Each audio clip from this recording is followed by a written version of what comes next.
autor es anónimo, aunque seguramente utilizó muchas notas y muchos datos que había dejado Samuel por escrito. Los libros abarcan desde el año 1140 hasta el año 1015 antes de Cristo. Así que tenemos una joya de la literatura en nuestras manos. Tenemos un libro que tiene más de 3000 años de historia, imagínense ustedes. Ahora, hay tantas cosas que cuando comencé a estudiar Primera de Samuel me llamaron tanto la atención. Fíjate, el libro comienza con un nacimiento y termina con una muerte. A mí eso particularmente me llamó la atención. Primera de Samuel comienza hablándonos del nacimiento de un joven, de un niño llamado Samuel. Shemuel es su nombre, oído por Dios o el que Dios oye. Y termina el libro contándonos la muerte de un rey llamado Saúl. Curiosamente, la primera letra y la última de Samuel es exactamente la misma letra con la que empieza el nombre Saúl y con la que termina el nombre Saúl. Es increíble, son tantas, entre comillas, curiosidades o coincidencias. El libro de Samuel nos cuenta la transición entre el período de los jueces y la monarquía. Y me llama mucho la atención que el último juez, hubieron 13, el último juez, cuyo nombre es en original Shin-Shon, Sansón, tiene exactamente la misma letra con la que empieza Primera de Samuel, que es la letra Shin, que es el nombre de Shemuel o de Samuel. Hay tantas cosas interesantes. El libro empieza diciéndonos o profetizándonos que 2 hijos van a morir en el mismo día. Y el libro termina hablándonos de 3 hermanos que mueren en el mismo día. Es curiosísimo. La muerte de Ofni y de Fines, los 2 murieron el mismo día.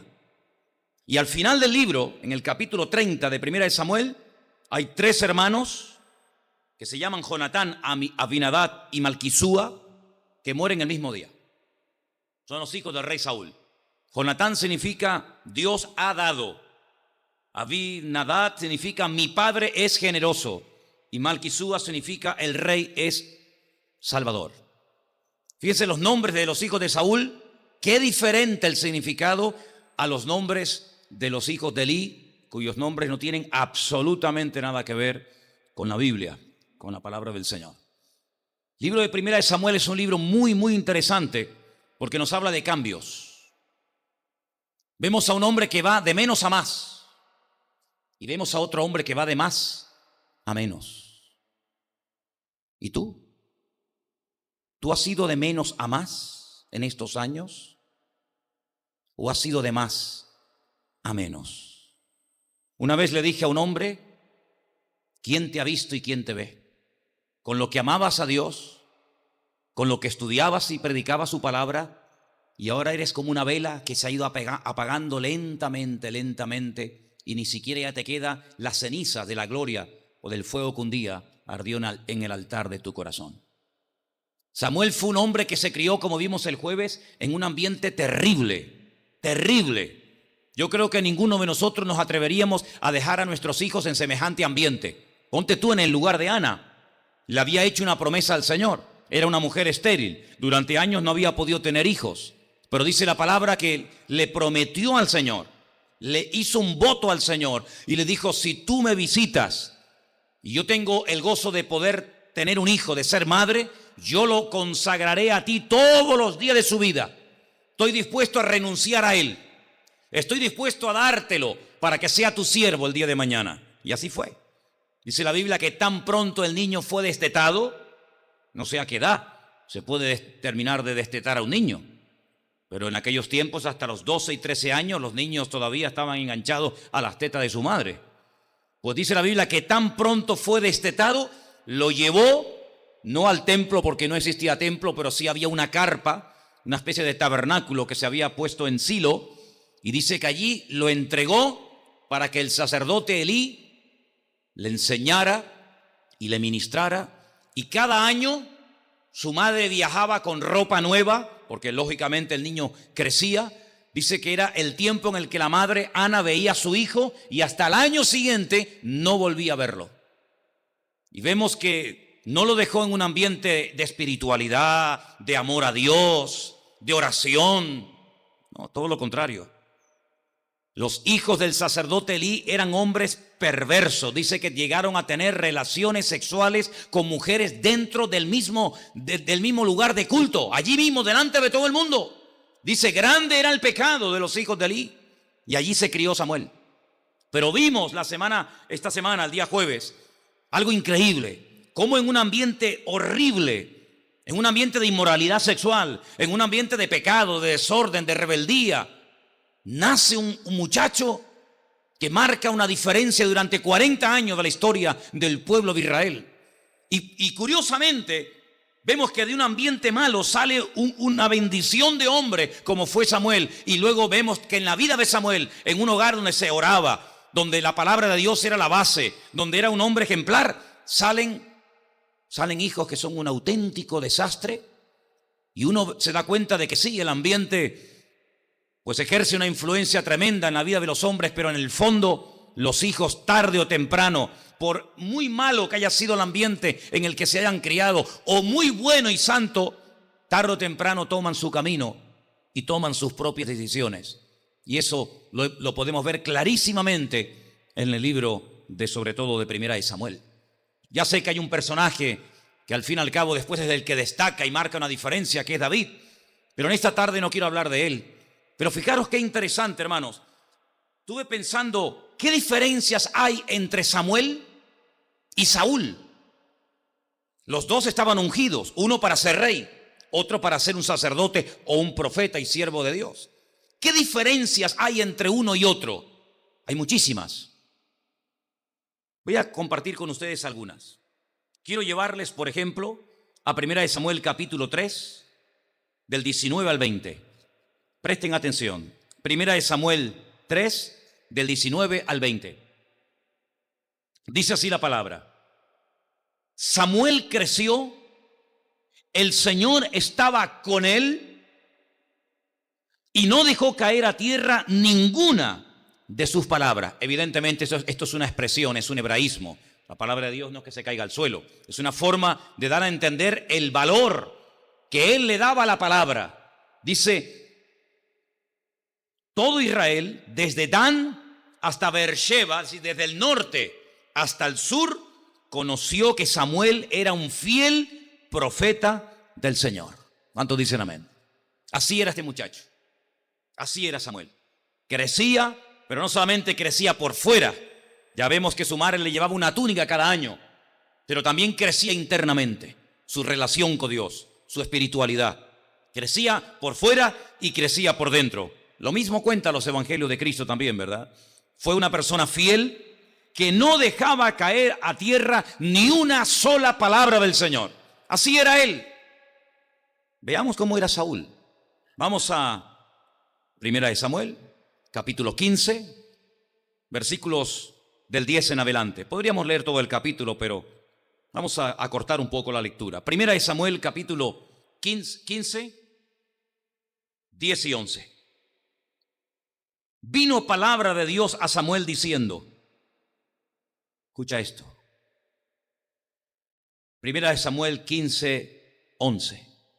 Me pesa, es Dios hablando, me pesa haber puesto por rey a Saúl. Como diciendo, a mala hora lo puse. A mala hora puse yo a este hombre ahí. Porque se ha vuelto en pos de mí. Y Dios no está exagerando. Dios está diciendo exactamente cuál era el verdadero problema de este personaje. Se ha vuelto en pos de mí, no ha cumplido mis palabras, y se apesadumbró Samuel y clamó al Señor toda aquella noche. Pero este problema, esta actitud, no se solucionaba con oración. Algunos piensan que con oración se arregla todo, y no es así, hermanos. Toda la noche estuvo orando Samuel por Saúl, y al día siguiente Saúl estaba igual o peor. ¿Sabéis por qué? Porque cuando uno no quiere cambiar, ya puede venir San Pablo bendito en persona a predicar la palabra, ya puedes ver milagros, señales y prodigios, ya puedes oír el evangelio durante todos los días de tu vida, que si tú te has posicionado y no quieres cambiar, el Señor va a respetar, aunque estés equivocado, tu equivocada decisión. Fíjate la diferencia. Samuel no dejaba caer a tierra ni una sola palabra de Dios. Saúl dice que no valoraba, no estimaba la palabra del Señor. Y fíjate lo que dice en el versículo 22. Seguimos en el 15, versículo 22. Samuel dijo: ¿se complace el Señor tanto en holocaustos y en víctimas como en que se obedezca a las palabras de Dios? Algunos están dispuestos a hacer sacrificios. Y el Señor dice: ¿y yo cuándo te he pedido a ti sacrificios? ¿Qué es más importante, los sacrificios que podamos hacer para Dios o que verdaderamente se le obedezca? Pues aquí está diciendo el Señor que más importante que los sacrificios es que se obedezca su palabra. Dice: ciertamente el obedecer es mejor que los sacrificios. No es que los sacrificios sean malos, pero es que hay algo mejor que los sacrificios.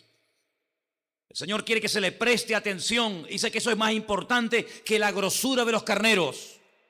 Y ahora viene algo tremendo que dice: porque como pecado de adivinación es la rebelión.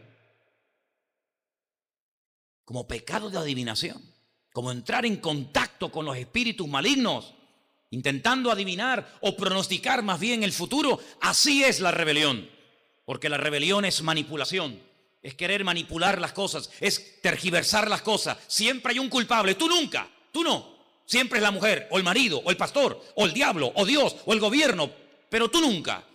Por eso es comparada la rebelión con la adivinación, porque siempre estás buscando manipulación, ¿verdad? Tergiversar lo natural para justificar tu actitud. Dice: y como ídolos e idolatría, la obstinación. Por cuanto tú desechaste la palabra de Dios, el Señor también te ha desechado a ti para que no seas rey. Así que si buscas una explicación y te preguntas: bueno, ¿y por qué Dios me ha desechado? ¿Por qué no puedo seguir siendo rey? ¿Por qué mi hijo Jonatán no será el siguiente rey de Israel? Porque tú desechaste la palabra del Señor, por lo tanto el Señor a ti también te ha desechado. Ni más ni menos. Fíjense qué diferencia, qué diferencia, viviendo en la misma época, siendo contemporáneos, uno fiel al Señor, otro un desobediente. Uno, una persona dispuesta a tomar todas las palabras del Señor, a valorarlas y aplicarlas en su vida. El otro le decían una cosa y hacía lo que le daba la gana, y después encima le echaba la culpa a los demás. Cuando el Señor lo manda en misión y le dice: tienes que terminar lo que se quedó a medias, tienes que arrasar con Amalek, el único enemigo que se levantó contra el trono de Dios. No podemos consentir a ningún enemigo que se levante contra el trono, contra la soberanía de Dios. Y dice la Biblia que le dijo: no traigas nada, no caigas en avaricia, no tomes ovejas, ni cabras, ni camello. Olvídate de eso, olvídate de eso. Hay batallas que son para traer botín y otras que son para destruirlo todo. Y en esta ocasión tú no tienes que tomar nada. La Biblia nos enseña, leer todo el capítulo 15 de 1 Samuel, que trajeron ovejas, trajeron corderos, trajeron tantas cosas. Incluso hasta al rey de Amalek le perdonaron la vida. Hasta el rey de Amalek. Y cuando Samuel lo confronta y le dice una pregunta: ¿tú no entendiste la orden? Porque fue bastante clara. El Señor te envía una misión. ¿Por qué has traído todos estos animales? Y dice: es para sacrificarlas al Señor. ¿Y por qué has perdonado al rey de Gat? Y dice: no, yo no, fue el pueblo. Entonces te das cuenta que la actitud de Saúl era repetitiva. Uno puede cometer un error un día, por supuesto que sí. Todos somos seres humanos, ¿sí o no, hermano? Un día podemos ser rebeldes, claro. Un día podemos ser desobedientes, sí, por supuesto. Un día podemos enfadarnos, claro. Pero cuando se mantiene reiteradamente una actitud, esa persona o es un rebelde o no ha entendido el evangelio. Y no es un convertido, aunque parezca, pero no lo es. Porque la Biblia dice que el que practica el pecado, no el que peca. ¿Quién no peca, hermanos? ¿Quién no peca de una u otra manera? Pero el que practica el pecado, el que lo ves un día y otro y una semana, y lo ves este mes, y lo ves dentro de 6 meses, y lo ves dentro de un año, y siempre está en lo mismo, no ha nacido de nuevo. Por eso, cuando decía David: en aquel día algunos dirán: en tu nombre hicimos tal cosa, y en tu nombre, y presentan su currículum de lo que hicieron, no del cambio en su vida. El Señor dice: apartaos de mí, yo nunca os conocí. Una persona puede tener un tiempo de estar un poco frío, que no es lo correcto, pero puede estar un poco desanimado, Puede estar un poco decaído, pero permanentemente desanimado, permanentemente decaído, permanentemente en una actitud de indiferencia, permanentemente sin ganas de orar, permanentemente sin ganas de estudiar la palabra, permanente y constantemente en una actitud antibíblica, es que esa persona no ha nacido de nuevo. Aunque venga aquí, aunque levante las manos o no las levante, aunque diga gloria a Dios, no importa. Saúl es una persona que externamente, aparentemente cambiaba. De hecho, vamos a ver algo muy interesante en esta tarde, que yo justamente lo leía en esta mañana, para que veáis cómo aparentemente parece que Saúl cambiaba, pero a la hora de la verdad, lo más mínimo. Pero antes de llegar a ese punto, mirar en 1 Samuel 25:1. 1 Samuel 25:1. Miren lo que pasó cuando murió el profeta Samuel. Murió Samuel y se juntó todo Israel y lo lloraron y lo sepultaron en su casa en Ramá. Y se levantó David y se fue al desierto de Parán. Es decir, el día que murió Samuel fue una tragedia. La gente lo echó de menos. Lo enterraron dignamente. La gente lloró. Pero sin embargo, fijaros al final del libro, en el capítulo 31, verso 1, estamos viendo diferencias entre Samuel y Saúl. Dice, los filisteos pelearon contra Israel y los de Israel huyeron delante de los filisteos y cayeron muertos en el monte Gilboa. Y siguiendo los filisteos a Saúl y a sus hijos, mataron a Jonatán, a Abinadab y a Malquisúa, hijos de Saúl. Y arreció la batalla contra Saúl y le alcanzaron los flecheros y tuvo gran temor de ellos. Entonces dijo Saúl a su escudero, escucha, saca tu espada y traspásame con ella, para que no vengan estos incircuncisos y me traspasen y me escarnezcan. Mas su escudero no quería, porque tenía gran temor. Entonces tomó Saúl a su propia espada, se echó sobre ella, y viendo su escudero a Saúl muerto, él también se echó sobre su espada y murió con él. Así murió Saúl aquel día juntamente con sus 3 hijos y su escudero y todos sus varones. Qué diferente, ¿no? Fueron diferentes en vida y fueron diferentes en muerte. En vida, Samuel valoraba todo lo que era de Dios, todo lo que él le olía a bendición. Toda palabra que a él le parecía interesante aprenderla y aplicarla, dice que no la dejaba caer a tierra. Qué diferente Saúl. Tuvo varias oportunidades para demostrar que amaba a Dios, para ir a misiones concretas y específicas, a ejecutar la voluntad de Dios, y no la cumplía, dice, porque desechaba, no valoraba. Para él la palabra de Dios no tenía peso. Se justificaba tratando de presentar sacrificios. Así eran en vida, pero en muerte dice la Biblia que Saúl cuando se suicidó, se desparramó todo Israel y fue una ruina nacional. Qué diferente el día que enterraron al profeta Samuel. Todo el mundo lo lloró, todo el mundo lamentó que la voz y el ministerio y la influencia del profeta Samuel se había ido para siempre. Pero esta mañana leía algo que me impactó tanto, porque hay momentos en los que aparentemente Saúl recapacita. Hay momentos en los que parece como que la evidencia es tan contundente y tan aplastante que no le queda más remedio a Saúl que reconocer que por el camino que va no es el correcto. Y miren lo que pasa en 1 Samuel 26. 1 Samuel capítulo 26. Todo el capítulo es una maravilla, ¿eh? Te animo a que lo leas si puedes. 1 Samuel capítulo 26. Resulta que se entera que Saúl, con miles y miles de soldados, está tratando de matar a David. Y se entera David dónde está acampado el rey. Y la costumbre era que la tienda, el rey durmiera en el centro del campamento y estuviera totalmente rodeado de su guardia para impedir que un enemigo entrara al campamento y lo matara. Pero mira lo que ocurrió. Capítulo 26 de 1 Samuel, versículo 19. Ruego pues que el rey mi señor oiga las palabras de su siervo. Si el Señor te incita contra mí, acepte él la ofrenda.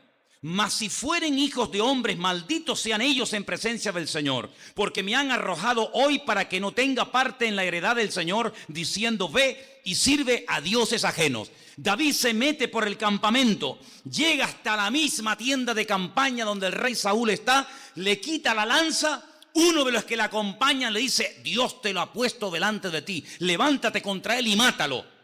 Nadie se ha enterado, todos están durmiendo. Y David dice, no, que me libre el Señor de levantar la mano contra este hombre. Dios lo puso, que Dios lo quite, pero yo no. Entonces dice en el versículo 20, palabras de David, no caiga pues ahora sangre en tierra delante del Señor, porque ha salido el rey de Israel a buscar una pulga, así como quien persigue una perdiz por los montes. Es decir, cuando David se va y se sube a lo alto de una montaña y empieza a gritar, Abner, Abner, tú no eres el soldado, tú no eres el encargado de cuidar personalmente de la vida del rey. Mira lo que tengo en la mano.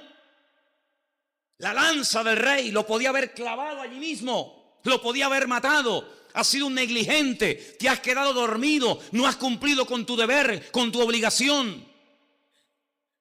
Cuando Saúl ve que mientras dormía, David podía haberle cortado el cuello.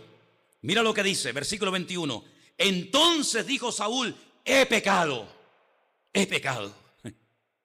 Vuélvete, hijo mío, David, que ningún mal te haré más, porque mi vida ha sido estimada, preciosa hoy a tus ojos. He aquí yo he hecho neciamente y he errado en gran manera. Oye, aquí hay un reconocimiento, ¿eh? El hombre reconoce que ha pecado, que está perdiendo el tiempo persiguiendo a un enemigo que no es su enemigo. Es más, David estaba casado con su hija, era su yerno. En vez de perseguir a los filisteos, en vez de ocuparse de lo que tiene que ocuparse, está perdiendo tiempo y dinero y está quemando al pueblo y a los soldados, llevándolo de un lugar a otro detrás de un hombre que si alguien respetaba y amaba al rey, ese era David. Y Saúl reconoce que se ha equivocado. Dice, yo he pecado. Pero si leemos un poquito más adelante, en el versículo 25, Saúl le dice a David, bendito eres tú, hijo mío, David. Sin duda emprenderás tú cosas grandes y prevalecerás. Entonces David se fue por su camino y Saúl se volvió a su lugar. ¿Y a dónde se fue David? A vivir con los filisteos. Y dice en el versículo 27:7 que estuvo 1 año y 4 meses viviendo con los filisteos.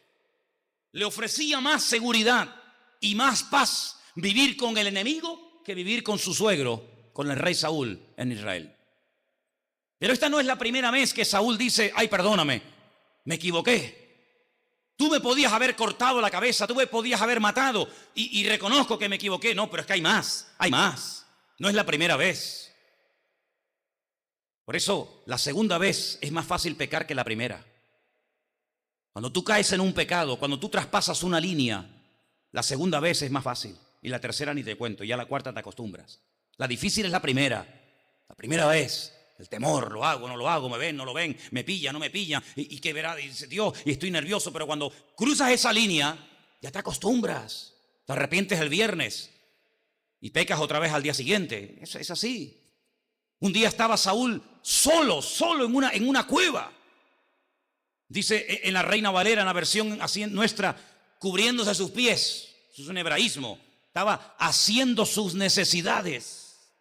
El momento más vulnerable y humillante. Y David justamente estaba dentro de la cueva, donde acaba de ver entrar por la cueva al rey Saúl. Está con sus soldados y los soldados le dicen, ahí lo tiene, Dios te lo puso delante. No tienes ni que ir a buscarlo. Levántate y mátalo. Y David dice que se levanta sigilosamente, saca un cuchillo y le corta el borde de su manto. Y cuando Saúl se va, David comienza a gritar, rey mío, Saúl, mira. Y le enseña así un trozo de tela y le dice, ¿sabes lo que es esto? Mírate el manto, te lo he cortado. Así te podía haber rebanado el cuello, pero te he vuelto a perdonar por segunda vez la vida, porque yo no tengo nada contra ti. Líbreme Dios de levantar mi mano contra ti. Y otra vez Saúl aparentemente se arrepiente, aparentemente se humilla y le pide perdón a David. Pero una cosa es reconocer por fuera y hablar palabras bonitas, y otra cosa verdaderamente es llevar ese arrepentimiento y ese reconocimiento a un cambio interior y a un cambio genuino de vida. ¿Cuántos dicen amén? David nunca olvidó que le cortó el borde de las vestiduras a Saúl. Probablemente por eso cuando era mayor le ponían muchas mantas y muchos mantos. Y dice que no entraba en calor, siempre tenía frío, para que recordara que un día le cortó el manto al rey Saúl. Y eso dice que le trajo dolor y le trajo tristeza a David durante toda su vida, el haber hecho esa acción, ¿verdad? Israel tenía dos grandes enemigos en la época del rey Saúl, en la época de Samuel. Uno externo y uno interno. Y saben, hermano, lo que veo en el libro y observando la vida de la gente, que a veces es mucho más fácil enfrentarte con tus enemigos externos, con tus problemas externos, que con los verdaderos problemas que tú tienes. El enemigo externo en aquel tiempo se llamaba filisteos. Los filisteos eran terribles. Habían venido de una isla y se habían afincado en toda la costa mediterránea del país. Dominaban toda la costa, todo el comercio que entraba y salía, ellos lo controlaban. Tenían desde la franja de Gaza, pasando por Askelón, Asdod, Ecrón y Gat, tenían todas las 5 ciudades principales de la costa mediterránea y observaban los barcos que venían o el comercio que se iba. Es decir, tenían estrangulada la economía del país. Al enemigo le encanta estrangular la fuente de riqueza y la fuente de prosperidad y de bendición del pueblo de Dios. Tenemos que ver en las páginas de la Biblia a qué se dedicaba cada enemigo. Unos se dedicaban a matar mujeres, otros se dedicaban a frenar la economía del país, otros se dedicaban a la guerra en los montes, otros se dedicaban a destruir a la juventud. Tenemos que ver con qué enemigo nos enfrentamos. Y los filisteos eran el enemigo típico. El enemigo típico, fanfarrón, que hacía un mal uso de las riquezas y que tenía controlada la fuente de ingresos del país. Y por eso Israel estaba cada vez peor. Y el Señor les decía que tenían que ir a pelear contra ellos. Y de vez en cuando ganaban y de vez en cuando perdían. Pero Saúl, amados hermanos, no se dio cuenta de que el verdadero problema con el cual él tenía que enfrentarse no era con los filisteos, sino que el peor enemigo que Saúl tenía se llamaba Saúl. Ese era el peor enemigo de Saúl. Como a nosotros nos pasa lo mismo. Nuestro peor enemigo no es Satanás. Tu peor enemigo no es la bebida. Tu peor enemigo no es la droga. Tu peor enemigo no es el orgullo. Tu primer y mayor enemigo eres tú mismo. Y por eso vemos que a veces, si en lo natural no somos capaces de vencer, tampoco en lo espiritual seremos vencedores. Hemos hablado en esta clase que estamos teniendo los martes sobre el discipulado de actos externos. Qué importante es en el mundo espiritual hacer actos externos. La llamamos las llaves del reino. Un acto externo puede cambiar un panorama y una atmósfera espiritual tremenda. Poníamos varios ejemplos en esta semana, ¿os acordáis? Poníamos el ejemplo de cuando Moisés una noche con sangre de un animal se pone a pintar las puertas y los postes y las paredes de su casa. Y tú dices, ¿pero esto qué es? ¿Es que Dios no puede proteger la casa sin hacer esto? Hay gente que dice, bueno, yo no tengo que hacer nada. Sí tienes que hacer. ¿Cómo que no? Claro que tienes que hacer cosas. Esa sangre en la puerta fue un acto de fe. Esa sangre en las puertas en Egipto paró la mortandad en las casas. Fue un acto externo que cambió la atmósfera espiritual. Y dice que no había muerte en esos lugares. Pero fíjate qué interesante, cuando van a conquistar la ciudad de Jericó, dice que le dan a Rahab la ramera un trozo de tela. Y le dice, tú átalo en la ventana. Y ese acto de atar ese cordón, ese trapo en la ventana, fue un acto público, fue un acto de fe que protegió su vida y toda esa casa, los que estaban dentro. Porque dice que ella vivía entre muro y muro. Había un círculo concéntrico, un muro exterior y un muro interior. Y entre muro y muro, Rahab vivía. Y dice que las murallas cayeron de arriba abajo, tanto la externa como la interna. Pero la casa de Rahab permaneció. ¿Por qué? Porque desde el día que se jugó, desde el día que se hizo ese acto externo y puso ese trapo en la ventana, Dios protegió esa casa de una forma sobrenatural. ¿Cómo no va a ser importante que levante las manos en un culto, hombre? ¿Cómo no va a ser importante? Entonces, ¿por qué lo dice el Señor en la palabra? ¿Por qué dice el Señor, levantad mano santa, sin ira y sin contienda? ¿Por qué lo dice la Biblia? ¿Cómo no va a ser importante danzar en la casa de Dios? ¿Cómo no va a ser importante tocar las palmas? ¿Cómo no va a ser importante dar gloria a Dios en la iglesia? ¿Quién ha dicho que no es importante? En esta iglesia es muy importante expresar nuestra alabanza y nuestra devoción al Señor. Esto no es un cementerio. Esta es la casa del Dios vivo. Y aquí alabamos, danzamos, hablamos en lengua, aplaudimos, hacemos lo que haga falta. ¿Por qué? Porque para nosotros es un orgullo y un acto externo el poder alabar al Señor. Habéis oído hace poco, por eso cerraron la puerta de la iglesia. El gol, ¿se oyó el gol, sí o no? No estamos allí, estamos aquí en la iglesia. Pero los de allí han hecho algo externo que se ha notado en la iglesia. ¿Cuándo será el día cuando en el estadio Eliodoro Rodríguez López diga la gente, pero ¿de dónde viene ese ruido? ¿De dónde viene ese fervor? Viene de la iglesia de Garcilaso de la Vega, número 13, donde adoramos al Rey de Reyes y Señor de los Señores. Y ellos tendrán que decir, ¿qué está pasando en ese lugar? Bendito sea Dios. Bendito sea Dios. ¿Cuántos dicen amén? Ellos dicen gol, yo digo, gloria a Dios. Gloria a Dios. Gloria a Dios. Gloria a Dios. ¿Te da vergüenza? A mí ninguna. ¿Le da vergüenza al señor de 80 años ir con su nieta a un estadio a decir gol? Ninguna. ¿Le da vergüenza ir con una bufanda del Tenerife en el cuello? ¿Le da vergüenza ser el idiota, insultar a un árbitro? Ninguna. ¿Y por qué a ti te da tanta, hombre? ¿Cuándo llegará el día que nos demos cuenta, amados hermanos, que los actos externos cambian el mundo espiritual? Claro que lo cambian, ya lo creo. Quitad la piedra. Vosotros tenéis que quitar la piedra. Yo la podría quitar así, pero la vais a quitar vosotros. Porque en el momento en que estéis dispuestos a quitar la piedra, en ese momento comenzará un proceso de cambio en la vida de Lázaro y en vuestras vidas también. En el momento en el que llenéis las tinajas de agua hasta arriba, en ese momento comenzará el milagro. En otras palabras, amados hermanos, no pienses que podemos vivir una vida pasiva. Yo no quiero creyentes aquí pasivos. ¿Me estáis oyendo? Yo no quiero gente pasiva aquí, Yo no quiero gente que venga a ver un espectáculo, a ver a los artistas cantar. Aquí venimos a hacer el culto entre todos, amados hermanos. Y aquí venimos a alabar al Señor. Y si no sabes, ven esta noche a mi casa y te tengo hasta las 4 de la mañana y te enseño cómo se alaba a Dios.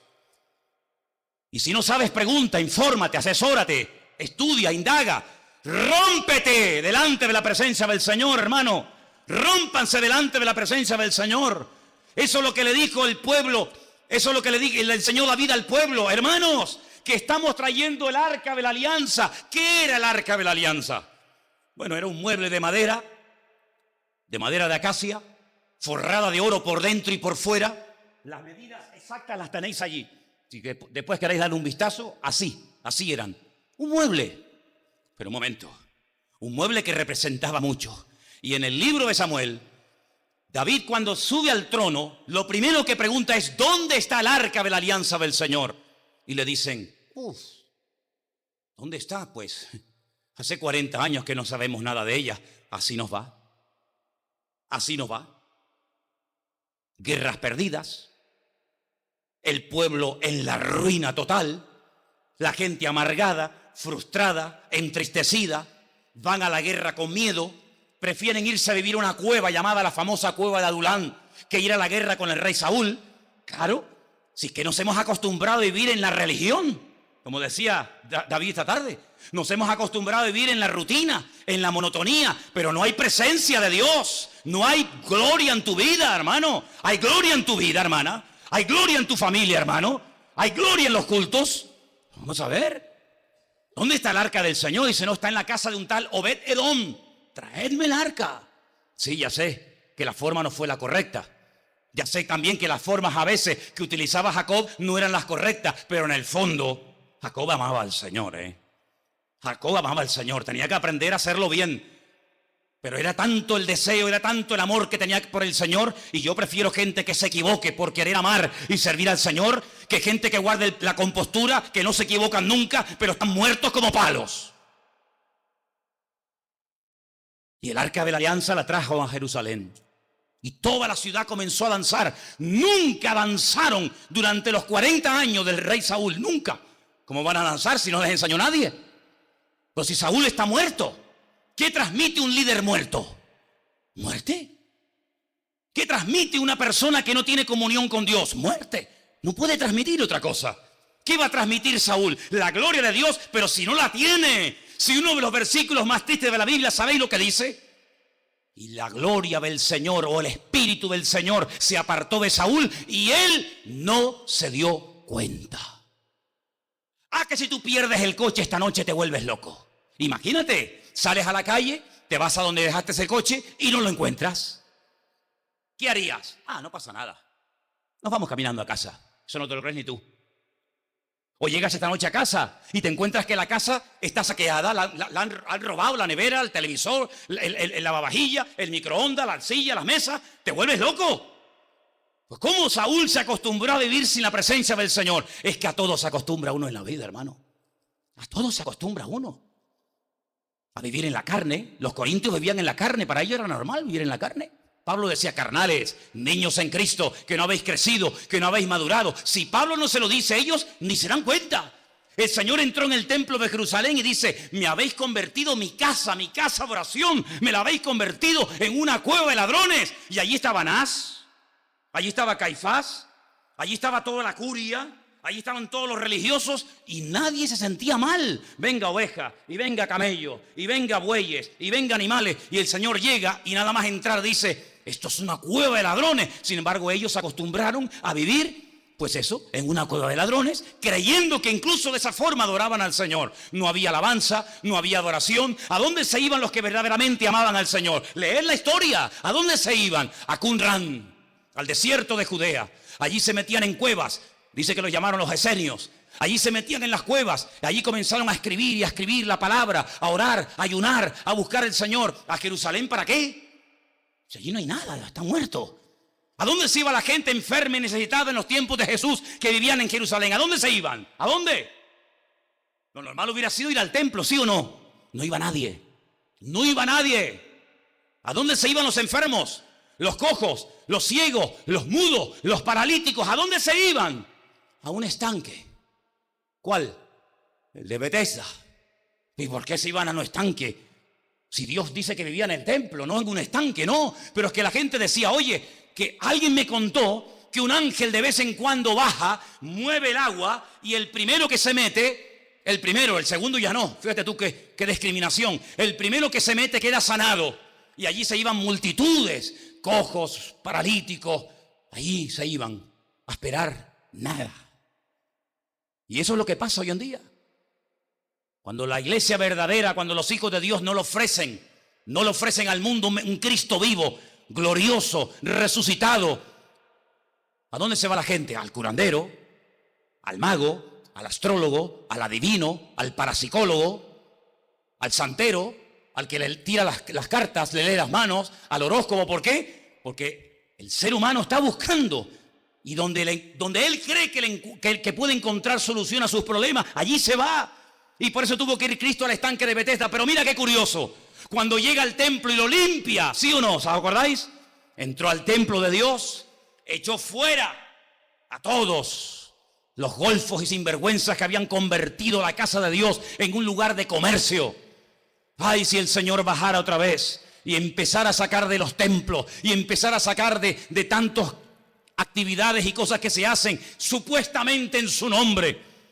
Y al último que alaban y adoran es al Señor. Primero se levantan ellos, después ellos y después también ellos. Cuando el Señor limpia el templo y saca toda esa basura afuera y vuelca las mesas y saca todo a la calle, Él dice, esta casa será llamada casa de oración para todas las naciones. ¿Qué pasó? ¿Todo sigue igual? No. Cuando una persona tiene un encuentro con Cristo no puede seguir igual, porque si sigue igual es que no ha tenido un encuentro con Cristo. Amén, hermanos. Si sigue igual es que no ha cambiado. Y si no ha cambiado es porque no se ha encontrado con el Señor. Ni más ni menos. Dice que empiezan a venir la juventud. Antes no iba nadie. Empiezan a ir los jóvenes y comienzan a decir, Osana, Baruch haba Beshem Adonai, bendito el que viene en nombre del Señor. Y los religiosos que no soportan el ruido, que no soportan el perder la compostura, le decían, callado, silencio, no lo diga eso. Jesús, reprende a tus discípulos. Y le dice, si estos se callan, las piedras me alabarían. Cállate tú si quieres, pero no impidas la alabanza y la alegría en la casa de Dios. Quieres vivir como muerto, vivir tú, pero no transmitas a mi pueblo eso. Se corre la voz, comienzan a venir cojos, mudos y paralíticos del estanque de Bethesda, y la casa de Dios se llenó hasta arriba. Lean los evangelios, no les miento. Se llenó de enfermos y dice que eran sanados, eran liberados los endemoniados. ¿Por qué? Porque cuando la casa está limpia y cuando hay santidad, las cosas cambian. Cuando las cosas no cambian, no es por culpa de Dios, es porque tú estás muerto. Aunque tienes nombre de que vives, le dijo el Señor a una iglesia, ustedes están muertos. Así que, amados hermanos, vemos en el libro de Samuel, una tragedia. Un hombre que fue elegido rey, el primero. Un hombre que dice la Biblia que tenía Samuel 24 horas al día a su entera disposición. Le daba lo mismo. Un hombre que fue ungido con ese aceite fresco para que pudiera ser un hombre de Dios. Lo tiró todo por la borda. Todo lo tiró por la borda. Todo. ¿Y terminó cómo? Quitándose la vida. Amargado. Más solo que la una. Más solo que la una. Y lamentablemente, ese día, cuando él cayó, los que estaban con él también cayeron. Y cuando le llega la noticia a David, y esto me llama poderosamente la atención, David se rasga las vestiduras porque David verdaderamente amaba y respetaba a Saúl y sobre todo a su amigo Jonatán. Había hecho un pacto con él y comienza a llorar y comienza a decir cosas tremendas. Quiero leerlas, por favor. Estamos en 2 de Samuel, capítulo 1. Le llega la noticia a David y dice en el capítulo 1, verso 19. 2 de Samuel 1:19. Ha perecido la gloria de Israel sobre tus alturas. ¿Cómo han caído los valientes? Y ahora dice algo tremendo, tremendo. No lo anunciéis en Gad, no digáis nada. Gad, ¿qué es Gad? Donde viven los filisteos. ¿No te acuerdas de dónde era Goliat? ¿De dónde era? Era Gad, de Filisteo, de Gad. No lo digáis en Gad. No deis las nuevas en las plazas de Ascalón. ¿Qué es Ascalón? Otra ciudad filistea. No digáis nada. Igual que los nosotros hoy en día. Igual que nosotros. Para que no se alegren las hijas de los filisteos.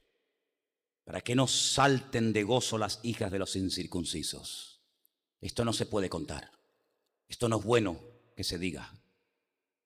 Hoy es un día triste en nuestro pueblo. Hoy es un día triste. Han matado al rey y a sus hijos. Si estas noticias llegan al campo del enemigo, imagínate, saltan, hacen una fiesta, una alegría.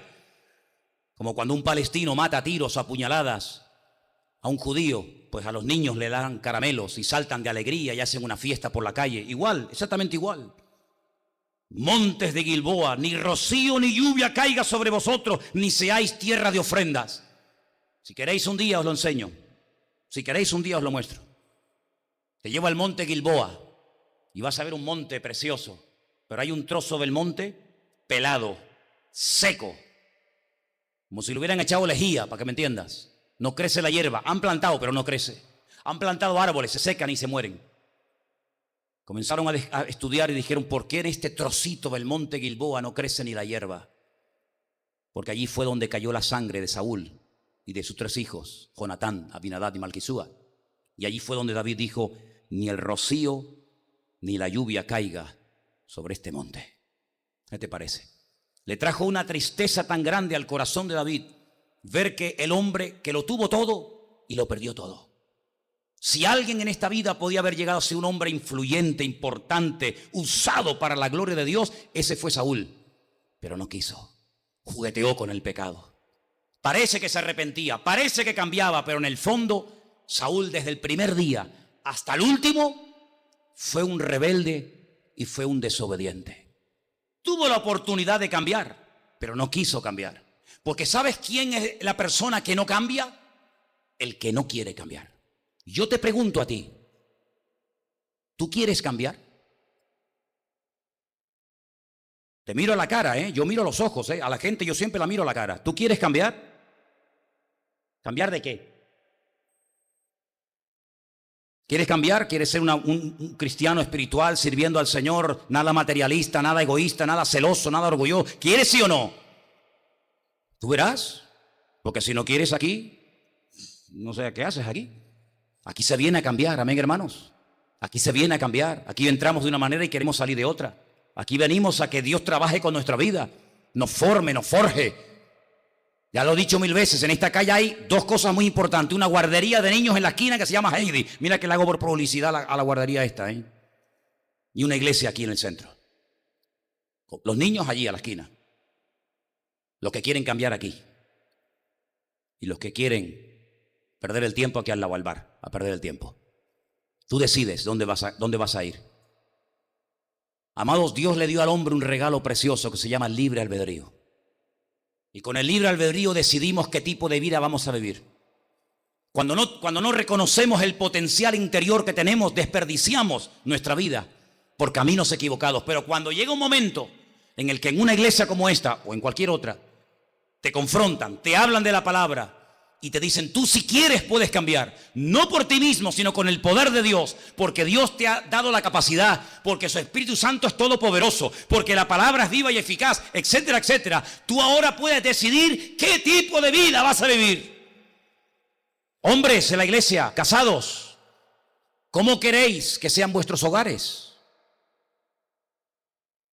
Tú decides cómo va a ser. Tú eres la cabeza. Por ti entra o no la bendición de Dios.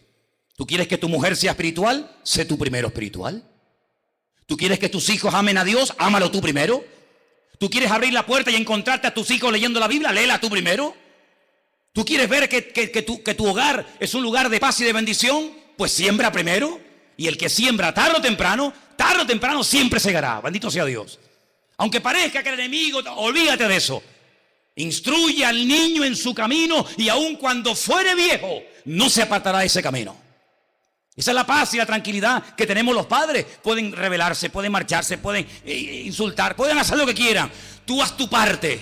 Y si tú verdaderamente has sembrado en él y has sembrado en ella, tú tranquilo. Pues si algún día va a venir aquí otra vez y lo vas a ver alabando al Señor y sirviendo al Señor, y a lo mejor te vas a quedar con la boca abierta de ver que mientras estábamos aquí el Señor estaba trabajando en él y en ella mucho mejor de lo que tú te puedes imaginar. ¿Cuántos dicen amén? Pero tú decides qué tipo de hogar quiero tener. Un hogar ahí, bueno, no pasa nada. Bueno, pues si tú quieres tener ese hogar, allá tú. ¿Qué tipo de marido tú quieres tener, hermanita? ¿Qué tipo de hombre tú quieres tener? Siembra en él. Lo que no puedes hacer es pedir lo que no das. Si no siembras no puedes cosechar. Tú tienes que sembrar. Es que me insulta, pues sigue sembrando. Parte de la semilla, cuando haces así, cae en el camino. Pero eso no significa de que no voy a seguir sembrando. ¿Qué tipo de padres quieres tener? Padres, ¿qué tipo de hijos queremos tener? ¿Qué tipo de iglesia queremos tener? ¿Qué tipo de pastor queréis tener? Podemos elegir. Dios nos ha dado a nosotros ese poder y esa capacidad de poder escoger. ¿Quieres ser un ladrón? ¿Quieres ser un amargado? ¿Quieres ser un drogata? ¿Quieres ser un alcohólico? ¿Quieres ser un amargado? Tú lo eliges. Pero tú puedes escoger hoy. El Señor dice, hoy puedes escoger el camino de la vida o el camino de la muerte. Yo te doy esa capacidad. Escoger el camino de la vida. En otras palabras, yo renuncio a la mediocridad. Yo renuncio a la indiferencia. Yo renuncio a la poca gracia, al poco deseo de amar a Dios. Renunciemos a eso. Y comencemos a trabajar en una línea, decir, no, yo voy a levantar cabeza, yo me voy a casar. Y voy a tener una buena mujer. Y yo voy a tener un buen marido. Y yo voy a tener unos hijos que amen al Señor. Tú tienes que trabajar. Que no puedes estar ahí siempre en plan espectador, como si vinieras al cine. No, hijo. Los que sembraron con lágrimas, con regocijo, segarán. Y sabes una cosa, a mí me ha dado el Señor una alegría tremenda esta semana, pero tremenda. Mira que yo llevo años leyendo la Biblia. Yo tengo una Biblia que ya no la puedo ya ni abrir porque se me caen las hojas a pedazos. Y encontré en el libro de Samuel un personaje que me trajo tanto ánimo a mi corazón. Y es un personaje del cual yo en mi vida, mira lo que te digo, en mi vida he oído a nadie hablar de él. ¿Quién no ha oído un mensaje sobre Abraham? Lot, Daniel, Moisés, David, Jeremías. Pero Emán, ¿sé quién es? Pues yo el jueves hablé de él. Llegó primeramente a ser uno de los cantores más importantes que tuvo David al lado de él. Después llegó a ser un hombre que tocaba instrumentos que creó David para alabar a Dios de una forma increíble. Y llegó a ser un profeta. en el palacio. Y yo pregunto, ¿y quién era este man? Recordad, Samuel tuvo 2 hijos, Joel y Abías. Emán era el nieto de Samuel, era el hijo de Joel. Joel, sí, no fue el hombre que Dios quería para su vida, pero ¿sabes qué? En la siguiente generación, lo que sembró con lágrimas y con sufrimiento y con dolor el profeta Samuel, lo comenzó a ver en su nieto.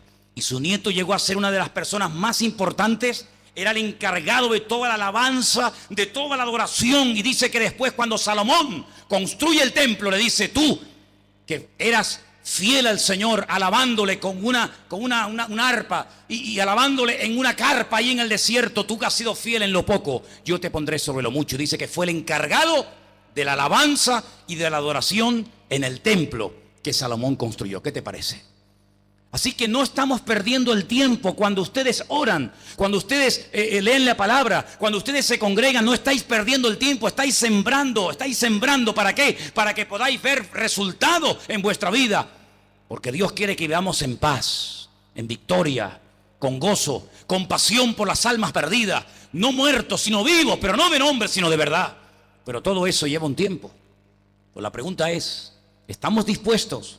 ¿Estamos dispuestos como Samuel a decir: yo no voy a dejar perder ni una sola oportunidad? Mira, cuando Samuel era un niño, para que veáis, cuando Samuel era un niño, una noche oyó su nombre 2 veces. Yo te animo a que tú vayas por toda la Biblia y encuentres los lugares donde Dios a una persona lo llamó 2 veces por su propio nombre. ¿Te viene a la cabeza alguno? Yo te los puedo decir todos, pero no te los voy a decir. Los vas a buscar tú esta semana. Samuel se despierta. Se va a la habitación del sacerdote Elí y le dice: dime, Señor, ¿me has llamado? Y el sacerdote, que lo había criado como un hijo, le dice: no, hijo, yo no te he llamado. Ve y acuéstate. El niño se acuesta. Vuelve a oír por segunda vez, 2 veces su nombre: Samuel. Y vuelve otra vez a la pieza del sacerdote Elí. ¿Me has llamado? Dice: hijo, yo no te he llamado. Relájate, tranquilo. Yo no te he llamado. Dice: pero mira, la próxima vez, si oyes tu nombre, así como tú me estás diciendo que te están llamando, en vez de venir aquí, qué bonita lección, dile al Señor: dime, Señor, he aquí que tu siervo oye. Y ya verás cómo son las cosas diferentes. Qué bonito, Si recurriéramos más al Señor y menos a los hombres, cuántas sorpresas agradables nos podríamos llevar en la vida, La tercera vez: Samuel. Y Samuel, el pequeñito, dijo: heme aquí, Señor, dime. Y le da una profecía, le da un mensaje profético impresionante para Elí y para sus hijos, que dice que al día siguiente no omitió ni una sola palabra del mensaje que había recibido de parte del Señor. ¿Qué aprendemos de esto? Dice la Biblia que en aquel tiempo escaseaba la palabra de Dios. En aquel tiempo había muchas cosas, pero no había mucha palabra de Dios. El sacerdote Elí nunca había oído la voz de su Dios. Y entonces, ¿a quién servía? ¿Cómo se puede servir a un Dios? ¿Cómo se puede cantar a un Dios que no se conoce? Es una incongruencia. Es como la iglesia de la Odisea. Cantaban, había comenzado el culto, pero el Señor no estaba en el culto. Dice: he aquí, yo estoy a la puerta y llamo. Si alguno oye mi voz y abre la puerta, entraré a él y cenaré con él y él conmigo. Y entonces, ¿a quién le cantaban? ¿A quién le cantaban? Habían perdido la presencia del Señor y no se habían dado cuenta. Lo mismo que Saúl, que perdió la presencia del Señor y ni se dio cuenta. Pero es que también hay otro personaje que se llama Sansón, que dice que el Señor se apartó de él, el Espíritu del Señor se apartó de él y él no se dio cuenta. Y cuando fue a atacar a los filisteos le arrancaron los ojos, lo ataron de pies y de manos y lo llevaron a un molino, hicieron de él un monigote. Es increíble. ¿Cómo se puede vivir sin esa presencia? Pues aunque te parezca mentira, hay así, así de creyentes, así, multitudes de creyentes que no tienen cada día un encuentro con el Señor. Son religiosos, personas que te pueden hablar de la Biblia de Dios, pero muy poquito del Dios de la Biblia. Personas que conocen más de la liturgia y de lo que hay que hacer y de lo que no hay que hacer, de cómo hay que dar el pan, de cómo no hay que dar el pan, de cómo hay que ofrecer el vino, de cómo no ofrecerlo, de cómo es la ofrenda, de que todo eso lo conocen, pero de vida práctica, de vida viva, no tienen ni la más remota idea. Y eso es a lo que yo quiero llevarles a ustedes, quieras o no quieras, aunque me mates. Llevarte a una vida viva, dinámica en el Señor. No una vida religiosa, porque la religión esclaviza, la religión embrutece, la religión produce un orgullo en el hombre que se cree superior a los demás, y el que se cree superior a los demás es el más pequeño de todos. Dios nos está llamando a encontrarnos con Él, a tener más tiempo a solas con Él, a conocerle mejor, que cuando oigamos su voz digamos, esa es la voz de mi amado, que me llama. ¿Habéis leído el libro del Cantar de los Cantares? ¿Lo habéis leído? Shir Hashirin. Es un libro que no se lee en hebreo, se canta. Todo, desde el capítulo 1 hasta el final. Es un largo cántico, monótono, monótono. Una noche viene el amado. ¿Quién es el amado? ¿Quién es el amado para ti? Ella estaba en la cama. Oye al amado golpeando a la puerta. Oh, amada mía, estoy aquí. Quiero tener comunión contigo. Vamos a estar juntos. Vamos a tener relación juntos. Y ella le contesta desde la cama y dice, pero ¿cómo me voy a levantar ahora? Si es que me acabo de lavar y me voy a levantar y me voy a manchar los pies y empiezan a presentar excusas. Reconoce la voz, oye el toque, pero no se esfuerza. ¿Y el amado qué hace? Se va el amado. Ella se percata, vuelve en sí cual hijo pródigo y abre la puerta y dice que había quedado el aroma. Aquí estuvo él, sí estuvo, pero no está. Y dice que enferma de amor, desesperada, recorre toda la ciudad de Jerusalén diciendo, ¿habéis visto a mi amado? ¿Lo habéis visto? Y dice, ¿tu amado? ¿Y quién es tu amado? Mi amado señalado entre 10.000. No hay otro como él.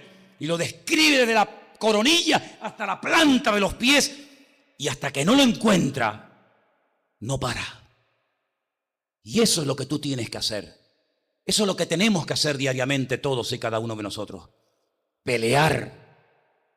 Pero no las batallas en las que a veces te metes. La buena batalla. Meterte en oración con Dios y decirle, Señor, no tengo para dar. Si yo te dijera a ti, el jueves predicas tú, el domingo predicas tú, ¿tendrías algo para dar? ¿Tendrías algo para dar? Un hombre se tuvo que levantar de madrugada y tocar a la puerta del vecino y dice, préstame 3 panes, déjame algo, porque me acaban de llegar visitas a casa y no tengo nada para ponerle delante. Claro, ¿no te has preparado? Es como aquellas que se quedaron sin aceite y le dice, déjenos un poquito de aceite porque se nos ha acabado. Dice, si yo te dejo de lo mío, nos quedamos ustedes y nosotras, vete a comprar al que vende. Y hay gente que vive de la gloria de otro. Ora por mí, hermana, que mañana tengo un examen, ora por mí. Ay, ora por mi marido, ora por mi niño, ora que me duele por aquí, ora que me duele por allá, ora por mí. ¿Cómo que? ¿Y tú cuándo oras? ¿Cuándo buscas verdaderamente al Señor? Temprano yo te buscaré, de madrugada yo me acercaré a ti. Mi alma tiene sed de Dios, del Dios vivo. ¿Cuándo vendré y me presentaré delante de Dios? Eso es lo que Dios quiere. Eso se llama cristianismo vivo y bíblico. Lo demás son pamplinas. Lo demás son pamplinas. Podemos cantar y hacer todo lo que quieras, pero el Señor lo que quiere enseñarnos, y yo lo estoy descubriendo en el libro de Samuel, yo lo que veo es que Dios nos quiere llevar a una vida de locos por el Señor. Locos por el Señor. Cuando una persona está drogada, ¿tú lo notas? A lo mejor algunos no se dan cuenta, pero si yo le pido a alguno de los chicos, a Dino, a Juan Carlos, a algún chico del centro, digo, oye, ven para acá. ¿Este qué? Y me va a decir, Manolo, este está puesto hasta las orejas. ¿Por qué lo saben, amigo? Lo saben a la legua. Cuando una persona está borracha, ¿se nota, sí o no? ¿Se nota? Es que te acercas un poco, algunos cuando me ven a mí se echan un paquete de chicle a la boca. Sí. Se nota, amigo. Y cuando tú estás lleno de Dios, ¿se nota sí o no se nota? Pues yo lo noto. Cuando uno está lleno de Dios y cuando uno está más vacío que una tinaja vieja. Y Dios quiere llenarnos a todos y a cada uno de nosotros. Yo podría estar hablando horas, pero al final me vais a matar. Al final hasta te vas a enfadar conmigo, porque te voy a dar caña hasta machacarte. Te voy a reventar a palos. Porque hasta que no te vea más espiritual que yo, no voy a parar.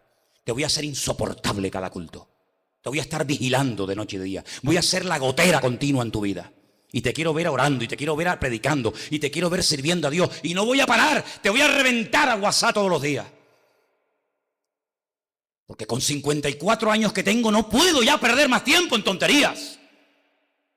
Queremos una iglesia espiritual, queremos jóvenes que sean bombas, que sean fuego en esta isla, hermanos. Eso es lo que queremos.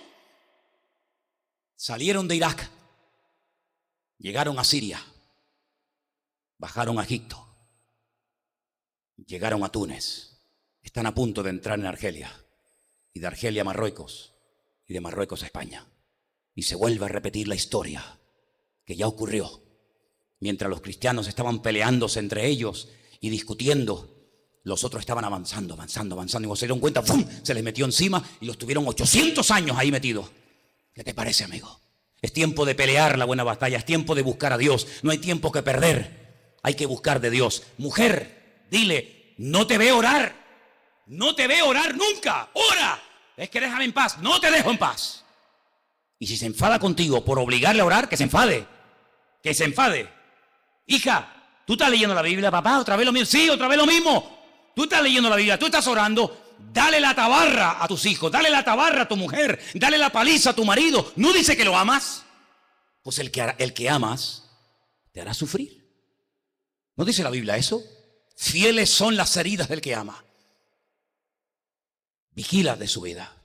Ora por él, ora por ella. Hagan equipo, ciérrense ahí como una piña. Pero vamos a hacer de nuestras vidas verdaderamente fructíferas para la gloria del Señor. ¿Cuántos dicen amén? Este no es un mensajito para que aplaudáis, ¿eh? A mí no me interesa si aplaudís o no aplaudís. Si os gusta o no os gusta, yo paso olímpicamente esas movidas. Hay predicadores que les gusta, que les aplauda. Y el reverendo, el avión, el helicóptero. A mí me importa un pepino toda esa vaina. A mí lo que me interesa es que tú llegues a un punto en el que digas, yo voy a por todas en el Señor. Que sales de aquí despotricando y hablando de mí, si ya estoy acostumbrado. Si ya estoy acostumbrado. No tengo ningún problema. Si yo preguntara, a ver, ¿quién no me ha criticado de aquí? Pocos podrían levantar la mano. No tengo problema en eso. Eso va en el paquete, va incluido. Pero yo estoy aquí para hacer de ti un hombre y una mujer de Dios. Y yo les pido también a vosotros, Marcos, Anderson, Elena, Armando, hermanos, si me veis que aflojo, que ya no soy lo que era, que ya no ora. Decía, Manolo, ¿qué pasa, Manolo? Tú que corrías la buena batalla, ahora te nos vas a quedar atrás. Darme caña, exigirme a mí también, hermanos. Y mutuamente nos vamos a apoyar para que podamos pasar el testigo y podamos poner esta tierra con la ayuda y con la bendición del Señor patas arriba y que se note que los hijos del Señor están en este país. ¿Cuántos dicen amén? Cierra tus ojos, hermano, ahí donde estás si quieres.